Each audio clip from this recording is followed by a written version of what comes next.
Umukoro gwo gukorerwa hambuga nkuru za Mbarara site kandi bikwate biba kwasibwe Rita atkwase bwashika umunyishengero mucara ahabwa Mbarara site.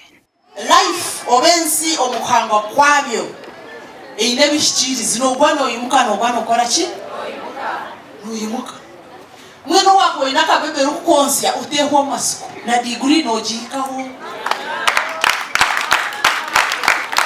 na business yo kutahari ya high street no jikaho abatungire ibintu ebi hine kibaru kugamba startup kits batwereza zo kumenyesha ngo natandikaho ka business kanje kandi abasakwetungu future yanje ni neza ima ekitumwe cyane ababemba korana egipap n'imana y'umupito shanga batwereze ebiharaani bizakuyamba binonga abo kugiye ryentandiko eryarirobo egiyaberyembibo abana konka kirungi nsa kuto mu centers twine senta nyakayojo ayituza kuteka bya saruni twine senta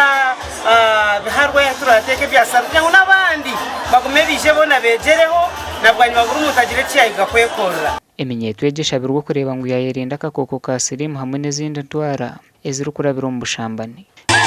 gasha kwa Adolphe Yoreka.